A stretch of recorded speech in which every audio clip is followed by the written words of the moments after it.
no es el primero, todo es teoría. Si no hay relación, haga lo que haga para poder agradarle, simplemente va a ser teoría. Y Dios no quiere teoría, Dios quiere experiencias. Así es. Solo que esto se aprende, y a veces se aprende con dolor. Ujú. No siempre uno coloca a Dios en primer lugar. Para poder colocar a Dios en primer lugar, tenemos que entender que nosotros somos prioridad para Dios. Un día Él dejó toda la gloria del cielo, dejó todo el coro angelical, dejó todo para poder venir. O sea, tú y yo somos prioridad. El asunto es por qué Dios no llega a ser prioridad en nuestra vida. Yo comencé mi ministerio, primero siendo capellán en 2 colegios adventistas, Colegio Bagua y Colegio Chiclayo. Luego tuve el desafío de tener mi primer distrito misionero. Todo pastor anhela pastorear, ¿no? Estar cerca de las personas. Y yo tuve 65 iglesias y congregaciones para atender. Mi primer distrito misionero, el distrito misionero es Santa Cruz A. Uno nunca se olvida, Jamás, ¿verdad? no, jamás se olvida. Luego tuve mi segundo distrito, Piura D, pero bueno, el primer distrito fue Santa Cruz A. Ujú. ¿Sabes que durante todo ese tiempo que estuve allí, yo aprendí muchas cosas que los hermanos me enseñaron? ¿Qué cosa es tener prioridad? Yo pensaba que ya hacía mucho para Dios. Porque para poder visitar esos lugares, obviamente, no había movilidad para poder llegar. A veces tenía uno que caminar 4, 5, 6 horas con materiales cargados. A veces yo tenía que andar en burro, en mula. Mi movilidad allí era el caballo y todos esos Pero bastante reducida. animalitos. Solo que una de las cosas que me sorprendió, es ese fervor y ese amor que los hermanos me enseñaron. ¿Qué significa poner a Dios en primer lugar? Porque es fácil decir Dios es el primer lugar en mi vida.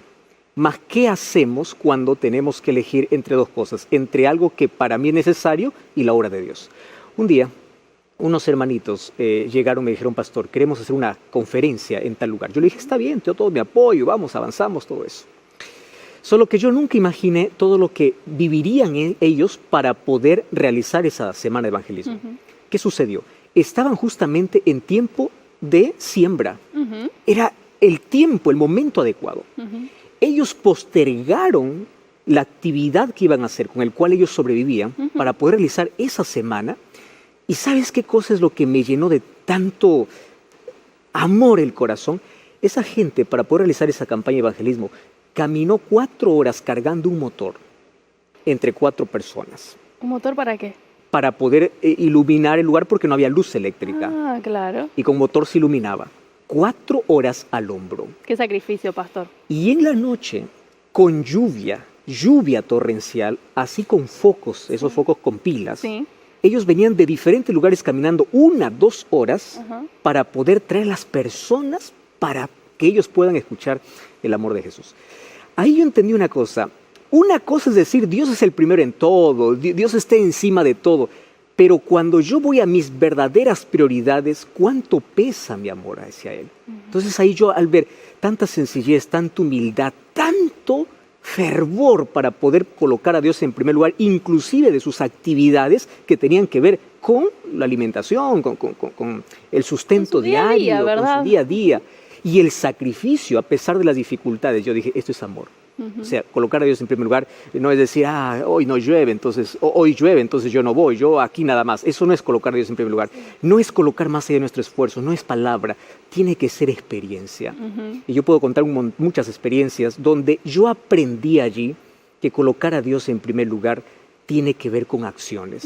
Entonces, en mi agenda diaria, ¿dónde está Dios? Mi primer pensamiento, ¿quién es? Cuando yo me levanto, ¿qué es lo primero que hago?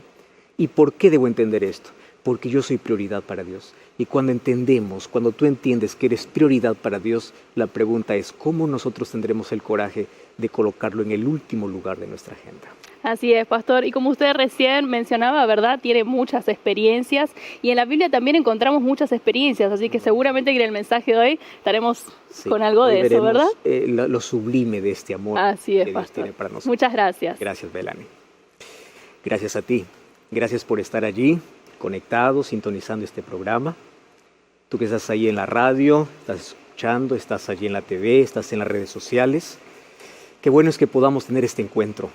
Hoy vamos a ver el amor sublime de Cristo por todos nosotros. A la verdad, explicar del amor de Cristo, las palabras nunca serán suficientes, porque el amor de Dios es inexplicable. es inmedible, es incalculable, es inefable, es incomparable. Mas hoy quiero que juntos podamos reflexionar en lo que sucedió hace un poco más de 2000 años atrás. Todo el mundo en estas fechas está un poco conmovida y comienza a reflexionar en su vida, en el sacrificio de Jesús. Y hoy te pido que podamos acercarnos lo más próximo, lo más cerca de la cruz para ver qué significa el amor de Dios.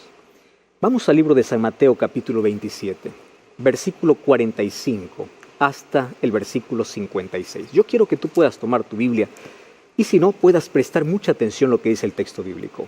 Dice así, Mateo 27, 45. Desde la hora sexta hubo tinieblas sobre toda la tierra hasta la hora novena. Cerca de la hora novena, Jesús clamó a gran voz diciendo, Elí, Elí, lama sabactani. Esto significa, Dios mío, ¿por qué me has desamparado? Algunos de los que estaban allí decían al oírlo, a Elías llama. Y al instante corriendo uno de ellos tomó una esponja, lo empapó de vinagre y poniéndole en una caña le dio de beber. Pero otros decían, deja, veamos si viene Elías a librarle. Mas Jesús, habiendo otra vez clamado a gran voz, entregó el espíritu. Y aquí el velo del templo se rasgó en dos, de arriba abajo, la tierra tembló, las rocas se partieron, se abrieron los sepulcros, muchos cuerpos de santos que habían dormido se levantaron.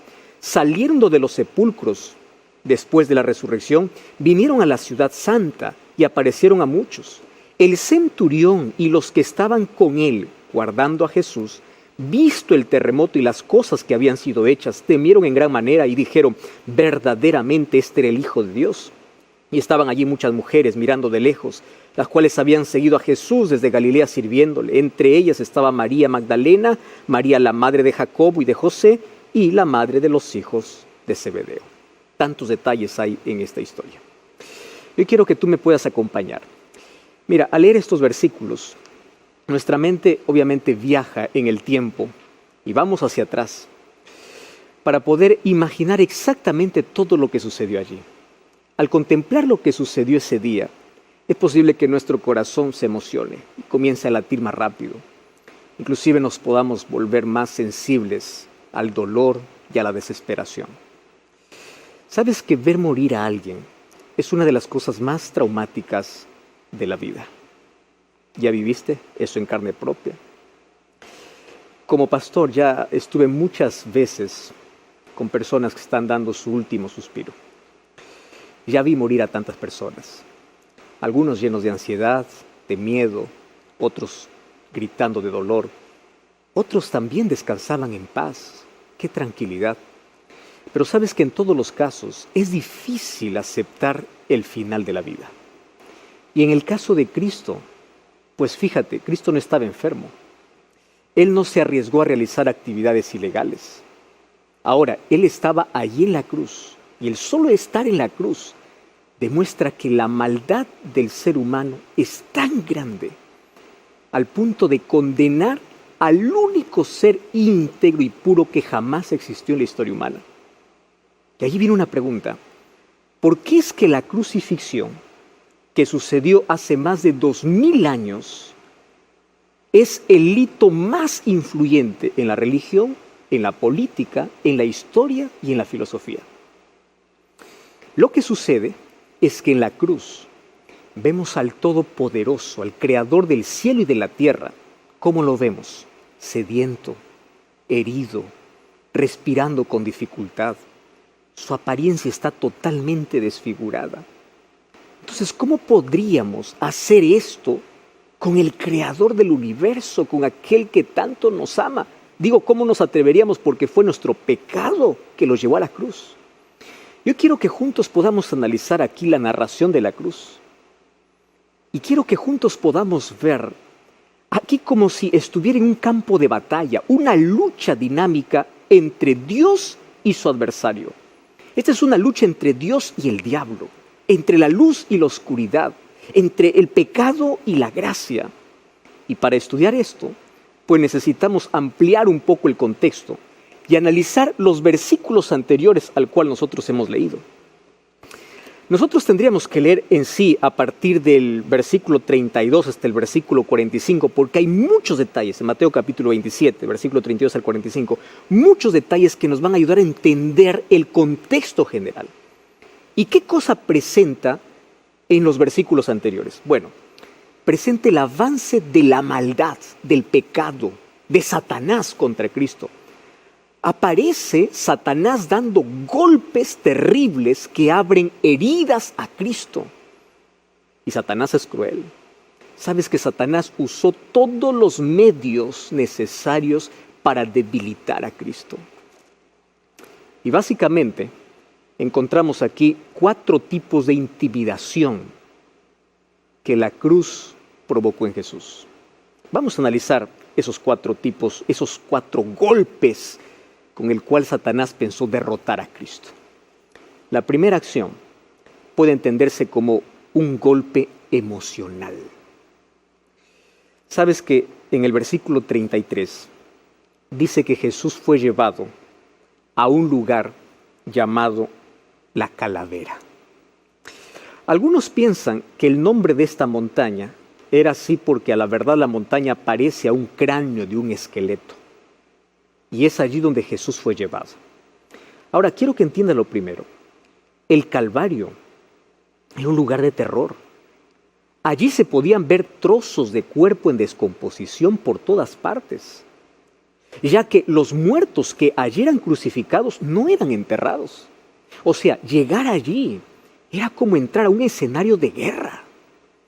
La destrucción se podía ver con los ojos, pero también con el dolor del alma. Nadie hacía turismo en ese lugar. Nadie iba a ese lugar de paseo. Al contrario, la gente evitaba estar cerca de ese lugar donde se aniquilaban a todos los delincuentes. Entonces, el lugar de la última batalla de la vida de Jesús fue una prisión de sentimientos. Satanás intentó golpear emocionalmente a Cristo. Porque literalmente Jesús fue llevado aquí al valle de terror, al valle de sombra y de muerte. Y con intensidad, el enemigo de Dios trató de destruir las emociones de nuestro Salvador. ¿Alguna vez te has visto afectado en alguna guerra mental? ¿Alguna vez tú has sufrido o sufres de ansiedad o crisis de pánico? ¿Alguna vez has sufrido o sufres de depresión? Quiero decirte una cosa. Jesús fue probado mucho más allá de nuestras capacidades emocionales. ¿Entiendes? Mucho más allá de todo lo que el ser humano puede soportar. Y Jesús resistió cada uno de estos golpes del diablo. Entonces, el primer golpe que Satanás intentó darle a Cristo para derrotarlo era un golpe emocional. La segunda acción de la maldad puede entenderse como un golpe físico. ¿Sabes que hoy es muy difícil terminar la distancia que Jesús caminó desde el pretorio de Pilato hasta el Calvario? Ahora, el problema no está en la cantidad de kilómetros que había que recorrer desde el pretorio al Calvario. El problema está en el estado de debilidad en el que se encontraba Jesús en ese momento. Lo más probable es que hubiera recibido, por ejemplo, más de 40 latigazos como castigo. ¿Sabes que el flagelo era el peor instrumento de tortura? ¿Por qué? Para poder flagelar o castigar a los delincuentes, tenían pedazos de hueso y plomo que estaban atados allá a unas correas de cuero. Entonces aquel que levantaba el látigo, cuando caía sobre las espaldas, esos objetos penetraban profundamente en la carne, rasgaban el cuerpo.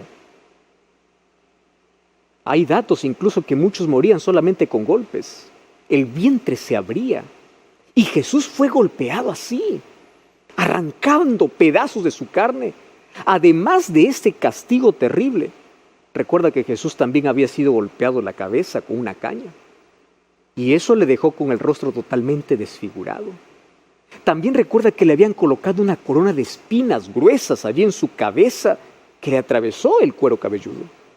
Ahora, en esta condición de debilidad, los soldados romanos colocaron sobre Jesús una pesada cruz que no fue hecha para él, sino para Barrabás. Y quiero que entiendas que en el cuerpo de Jesús no había un espacio que no había sido golpeado. Él sufrió los peores y crueles golpes. No había un centímetro de su piel que no esté golpeada. Ahora imagina, caminar en esas condiciones hacia la cruz, pues causó el mayor dolor físico. Ese fue un camino de sangre, un camino de dolor emocional, como también de dolor físico. Y en intensa agonía es donde se levantó el martillo para poder perforar las manos y los pies. A estas alturas quedaba poca sangre en las venas de Jesús. Jesús estaba debilitado, Jesús estaba deshidratado, Jesús sufrió una minusvalía física, estaba débil. Sin embargo, él soportó su dolor con firmeza. El texto bíblico dice que alguien trató de darle allí una bebida para poder adormecer su mente y disminuir el dolor. Pero él rechazó. Y rechazó porque para destruir el pecado, él no podía ser anestesiado. Él tuvo que sufrir con toda la intensidad posible de la angustia el pecado de toda la humanidad. Por eso es que nunca entenderemos el tamaño del dolor, pero tampoco entenderemos el tamaño del amor de Jesús. Nunca podremos entender. Pablo dijo por eso, ¿qué podrá separarnos del amor de Cristo? Romanos capítulo 8, versículo 39. Si Él ya nos demostró infinitamente cómo nos ama, ¿tú crees que nadie se preocupa por ti? Cambia tus pensamientos y mira la cruz. ¿Crees que nadie te ama? Mira la cruz. Tú eres el amor eterno de Dios. No mendigues amor. Solo tienes que corresponder al mayor amor. Ese amor que va a llenar tus vacíos, que va a curar tus heridas. Ese amor que no puede ser comparado ni siquiera con el amor de papá y el amor de mamá. Es ese amor infinito, ese amor ilimitado, ese amor incomprensible. En el nombre de Dios te digo que tu futuro fue escrito con sangre, por eso tu futuro es glorioso. Mas Satanás dio un tercer golpe, y la tercera acción de maldad puede entenderse aquí como una amenaza política e ideológica. Ahora voy a explicarte mejor. ¿Sabes que cuando Poncio Pilato recibió a Jesús, lo juzgó y lo sentenció a muerte, la persecución a él pasó de la esfera religiosa de Israel a la esfera política del mayor imperio de la humanidad, que era en ese tiempo, pues, Roma. Ahora, en este momento, recuerda que los enemigos de Jesús todos se aliaron. Estaban judíos, estaban gentiles, estaban religiosos, estaban políticos. Y en ese momento, Cristo se convirtió en el enemigo número 1 del Imperio Romano. Este proyecto de persecución, pues puede entenderse como una alianza diabólica, una alianza del mal. Y obviamente que esta alianza del mal involucró las esferas política, económica y religiosa. ¿Sabes que Jesús llegó a ser visto como el mayor peligro para el estilo de vida del poder romano? La configuración de ese pacto se puede ver en la cruz, porque dice que se colocó una placa sobre la cabeza de Jesús. ¿Y qué cosa decía en la placa? Este es Jesús, el Rey de los judíos. Pero qué interesante, cuando vamos al Evangelio de Juan, Juan dice que esta frase fue escrita en 3 idiomas. ¿Cuáles fueron los idiomas? Fue escrita en hebreo, en griego y en latín. La pregunta es, ¿por qué en 3 idiomas? Bueno, te explico. El idioma hebreo era el que mejor expresaba el pensamiento religioso de aquellos días. El idioma griego era el que mejor expresaba el pensamiento económico de aquellos días, ya que fue el idioma que trascendió el imperio y las transacciones comerciales. Y la lengua latina, o el idioma latín, ¿por qué fue colocado allí? Bueno, porque era lo que mejor expresaba el pensamiento político y filosófico de aquellos días, ya que era la lengua de los romanos. Entonces aquí vemos los intereses políticos, religiosos y económicos. Todo esto se unió para poder derrotar, luchar contra Jesús y contra su reino. ¿Quién estaba detrás? Satanás. Ahora comprendes por qué Jesús, cuando estaba frente a Pilato, en Juan capítulo 18, versículo 36, Jesús le dice, mi reino no es de este mundo. Porque Jesús estaba colocando en oposición a esos sistemas corruptos que estaban dirigiendo detrás del escenario de pecado. Jesús era una amenaza para el estatus de poder. Él no vino a fundar un gobierno aquí. Su objetivo era mostrarnos un reino mayor y muy superior. Y como dice allí Hebreos capítulo 12, versículo 22, que nuestro destino es la ciudad del Dios viviente, es la Jerusalén celestial. Es decir, que fuiste hecho para ese reino, fuiste hecho para el cielo. Entonces tú no tienes que mirar solamente el aquí y el ahora, tú tienes que mirar el allí y el más allá. Porque es allí donde Dios quiere llevarte. Querido, no cambies, por favor, el reino de Dios por el reino de este mundo, por este imperio lleno de mentira. Sin embargo, hay una cuarta acción. Esta cuarta acción se conoce como el cuarto golpe de Satanás. Y esto era una amenaza espiritual. ¿Entiendes? Ahora fíjate. La mayor tentación que Jesús sufrió en la cruz fue la burla de los líderes religiosos. Mira, los principales sacerdotes, los escribas, los ancianos, ellos estaban celebrando la muerte de Jesús en la cruz como si estuviesen gritando un gol en el final de un campeonato. Y allí en Mateo capítulo 27, versículo 42, el texto que leímos, dice que ellos se burlaban de Jesús y decía, Él salvó a otros y no puede salvarse a sí mismo. ¿Y qué cosa decían? Ahora, baja de esa cruz y creeremos en ti. Préstame atención aquí. Para ti y para mí, esto no es una tentación. Por ejemplo, si alguien me dice, convierte estas piedras en pan, nunca será una tentación para mí porque yo no tengo poder, yo no puedo hacerlo. Pero para Dios sí, porque Él sí tiene poder. Y recuerda que después de haber ayunado durante 40 días, Satanás llegó para tentarlo. Entonces sí era tentación mostrar su poder. Si un día yo estoy herido y se ríen de mí, y me dicen, hey, cúrate, bájate de la cruz, muéstrame tu poder. Eso para mí nunca sería una tentación. Pero si yo fuese Dios y ellos me dijeran, muestra tu poder, esto sería una grande tentación. ¿Tú sabes que Satanás estaba tentando a Jesús en la propia cruz? Dios ahí fue desafiado, así como hoy es desafiado. Hoy es desafiado por la ciencia, hoy es desafiado por el ateísmo. ¿Tú ya viste personas desafiando a Dios? Ahora, Él podría hacer las cosas más impresionantes para probar su existencia y su poder, pero sabes que esto no sería suficiente para nuestra salvación. Así que el silencio de Cristo era su única forma de poder empujar a las cuerdas del ring de batalla al pecado y Satanás. El silencio de Dios ante una oración que tú has hecho en la vida probablemente sea la manera como Él quiere ayudarte. Tú puedes estar seguro que si la mejor respuesta fuera sí, ahora lo habría hecho con la mayor rapidez del mundo.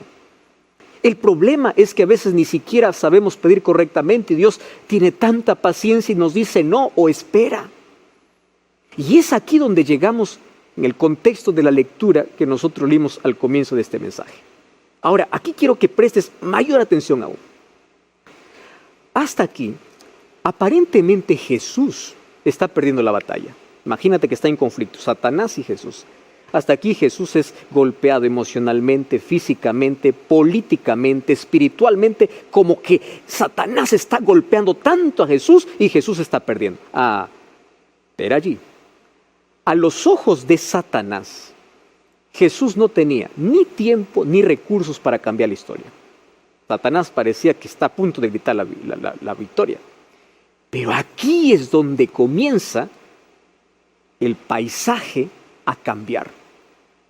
La oscuridad se convierte en día, porque ahora Jesús toma la iniciativa. Y fíjate, el que estaba en silencio comienza a hablar. ¿Y cuándo comienza a hablar Jesús? Dice el texto bíblico, cuando la oscuridad se apodera en toda la tierra. Y esto no sucede por accidente. Tú sabes que en el Evangelio de Mateo, la palabra tinieblas aparece 6 veces antes de la cruz. Tú lo puedes comprobar allí, en Mateo capítulo 4, versículo 16, capítulo 6, versículo 23, capítulo 8, versículo 12, en fin. Ahora, en cada ocasión, ¿entiendes? En cada ocasión que menciona Mateo sobre la oscuridad, lo dice de manera simbólica más que literal. O sea, la oscuridad, ¿qué cosa representa? La extensión y el dominio del mal.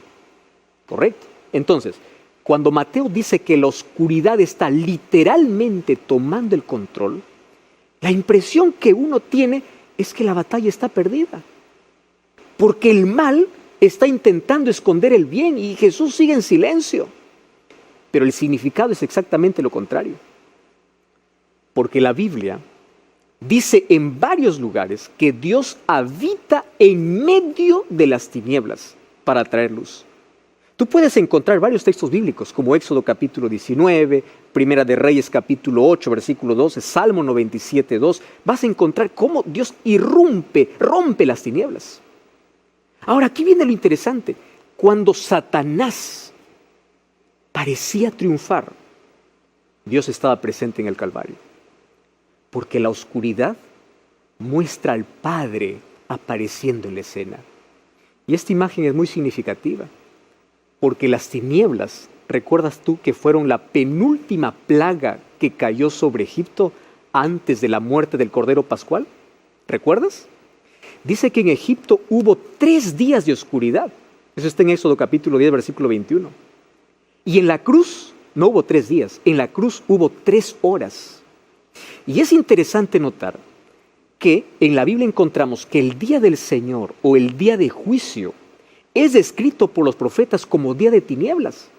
Cuando tú vas a Amós capítulo 8, versículo 9, dice, acontecerá en aquel día, dice el Señor, que Él pondrá o hará que el sol se ponga al mediodía y oscureceré sobre la tierra brillante. Cuando tú vas al libro de Sofonías capítulo 1, versículo 15, dice que el día de la ira de Dios es un día de angustia, un día de alboroto, un día de desolación y un día de tinieblas. Un día de nubes y oscuridad. Wow. O sea, la cruz fue la mejor demostración de lo que será el día del juicio. El fin llegó a la cruz, pero ¿el fin de qué? En el momento del juicio es cuando Cristo habla. Ahora ya no puede guardar en silencio, ya no puede quedar en silencio. Entonces, la primera acción de Cristo contra el golpe del pecado fue gritar en medio de la oscuridad. Y Él grita, Elí, Elí, lama sabactani, que significa, Dios mío, ¿por qué me has desamparado? Y la multitud que vio esta escena entienden el mensaje de Jesús en la perspectiva equivocada. Jesús no estaba reclamando simplemente que el Padre lo había abandonado o la ausencia del Padre.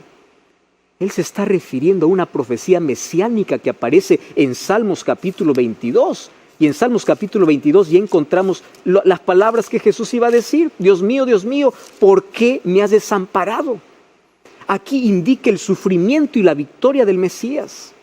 Ahora es interesante que Salmos capítulo 22, versículo 24, mira lo que dice el versículo 24.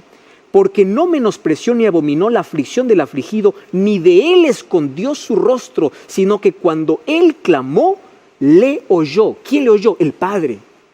O sea, el mismo Salmo que conoció Jesús hablaba del compromiso de Dios para hacerse presente en medio de la oscuridad, en medio de la sombra y de la angustia. Y es así que Jesús comienza su victoria contra el pecado. Primero deshaciendo la idea de que cualquier amenaza emocional podría vencer en la cruz.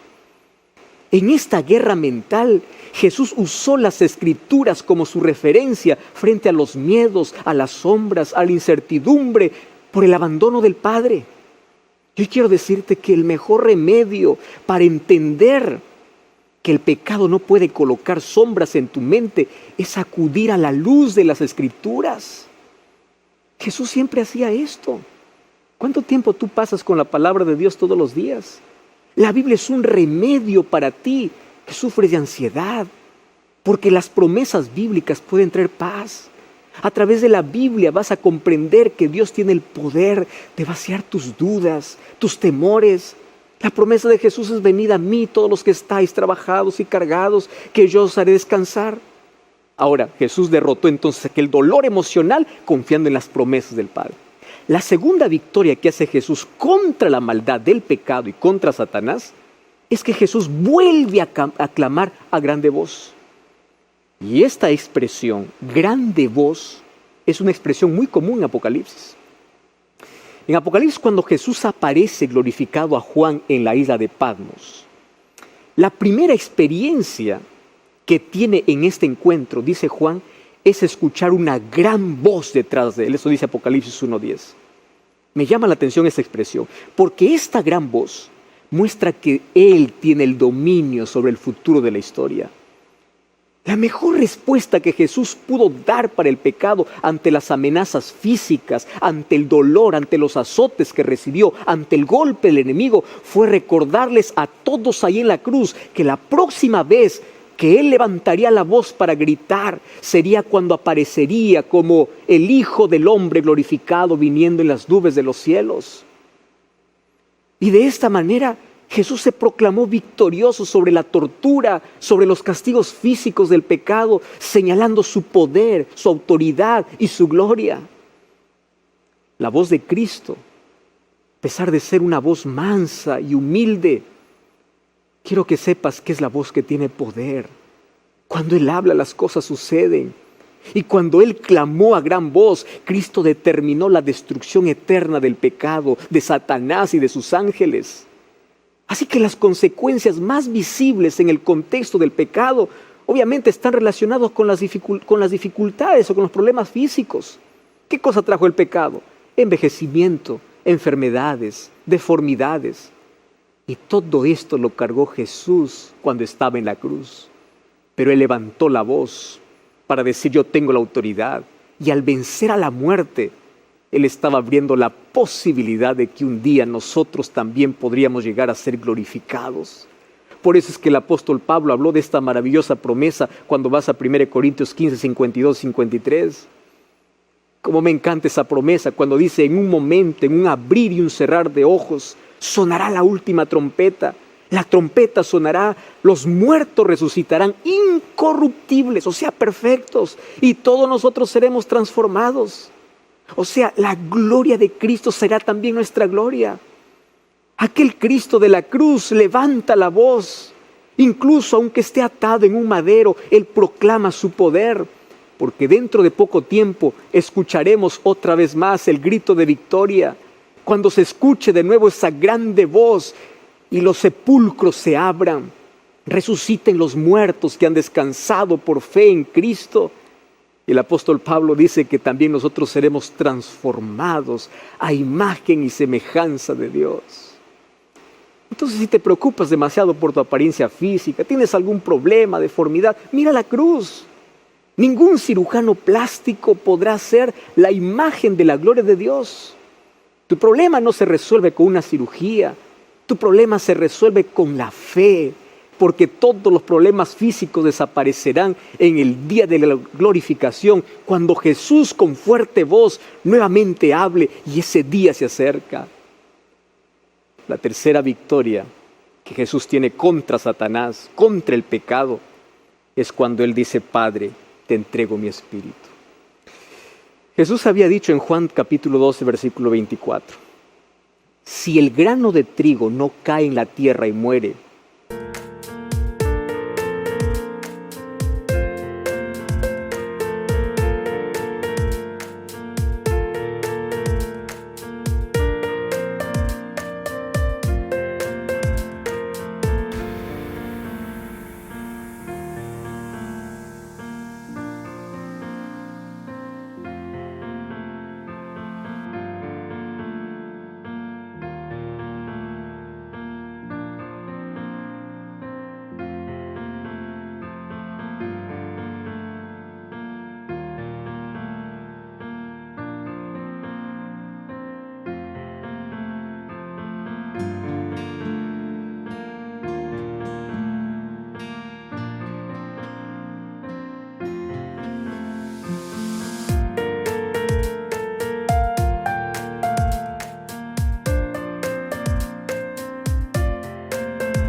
queda solo, pero si muere, da mucho fruto. Por eso que cuando llegó el momento de su muerte, Él supo que sus frutos se multiplicarían. Así es como Jesús entregó su espíritu, no como perdedor, sino como vencedor. Y sabes que poco tiempo después vinieron las primicias.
De su victoria sobre el pecado, porque el velo del santuario